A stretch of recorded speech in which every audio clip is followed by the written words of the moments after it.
Assalamualaikum warahmatullahi wabarakatuh.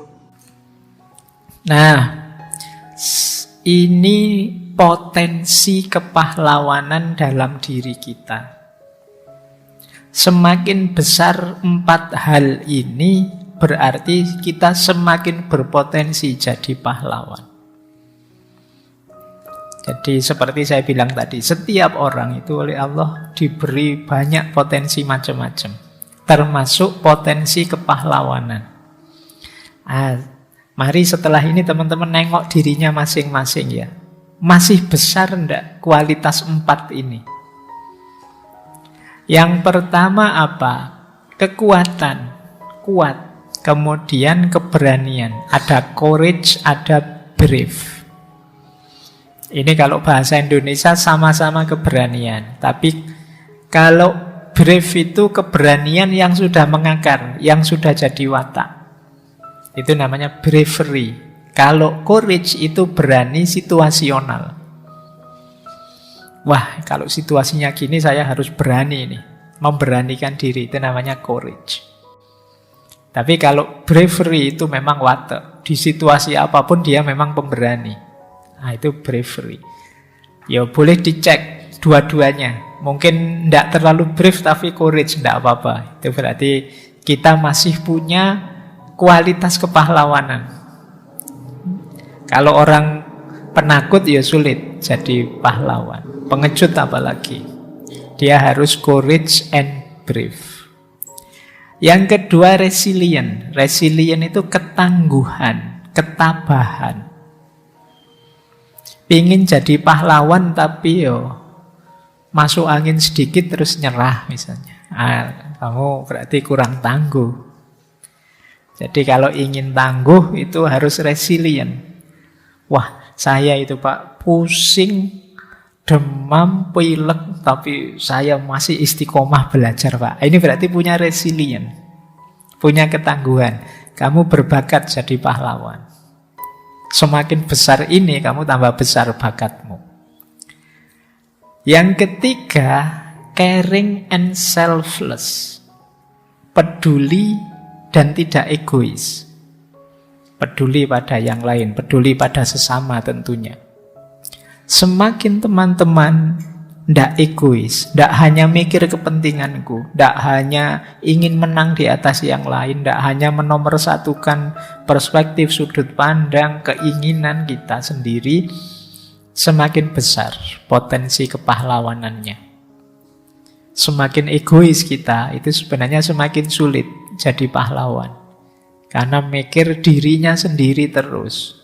Gimana aku enak, gimana aku nyaman, bagaimana aku sukses. Yang dipikir aku terus, yo mungkin kamu nanti sukses, hidupmu enak, sejahtera, tapi tidak bakat jadi pahlawan.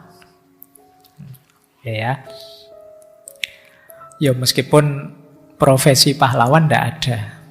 Kamu jangan tanya, Pak, kalau saya bakat jadi pahlawan harus ngelamar kerjaan kemana? Itu tidak ada.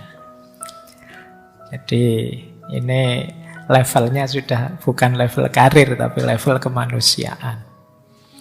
Jadi caring and selfless, peduli dan tidak egois. Kemudian yang terakhir, kepahlawanan itu helpful and inspiring. Berkontribusi, banyak memberi, membantu orang, dan inspiring, menginspirasi orang, membuat orang, aku harus kayak begitu juga. Karena baiknya ya, aku harus kayak begitu karena baik. Wah, lihat perjuangannya Pangeran Diponegoro itu, lihat perjuangannya Jenderal Sudirman itu, aku harus niru beliau-beliau itu. Itu namanya inspiring.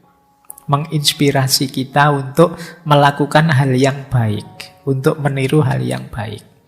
Ya tidak hanya pahlawan-pahlawan besar, mungkin pahlawan level guru kita, level orang tua kita, level tetangga kiri kanan yang patut ditiru, itu termasuk potensi kepahlawanan.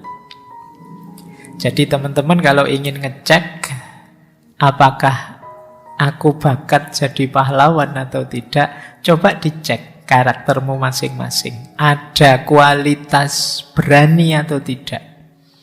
Kualitas ketangguhanmu menghadapi masalah seperti apa? Resilient. Kalau kerjaanmu tiap hari sambat terus, sulit kamu jadi pahlawan. Pahlawan itu mencari solusi, bukan ingin ditolong. Orang sambat, apa bahasa Indonesia nih sambat itu? Oh iya, nanti yang tidak Jawa mesti protes, apa Pak sambat itu? Mengeluh. Ya, jadi orang mengeluh terus, ya sulit kamu jadi pahlawan. Mengeluh itu berarti kamu kan sedang mengabarkan ke yang lain, tolonglah aku. Ingin ditolong, entah siapa yang bisa nolong, tapi itu menunjukkan kamu tidak bisa menolong dirimu sendiri, makanya kamu mengeluh. Perlu kualitas resilient ini. Semakin kamu tangguh resilientmu, ketabahanmu, ya kamu semakin bakat jadi pahlawan. Termasuk caring and selfless. Peduli dengan yang lain. Aku capek tidak apa-apalah asal kamu sehat. Aku repot tidak apa-apalah asal kamu nyaman misalnya. Itu caring and selfless. Ya, peduli. Tapi untuk kepentingan yang lainnya, bukan untuk kepentingan sendiri. Kalau untuk kepentingan sendiri ya masih egois. Namanya bukan pahlawan. Kamu kok mau-maunya repot, tak suruh macam-macam mau. Ya, siapa tahu kamu nanti jadi seneng padaku misalnya. Oh, itu ada pamrihnya. Kalau kayak gitu ya ndak jadi pahlawan. Basa Jawane wurung ora sida dadi pahlawan. Kalau pahlawan ya bukan kepentinganku, tapi tetap kepentingan yang lain. Dan yang terakhir, helpful dan inspiring.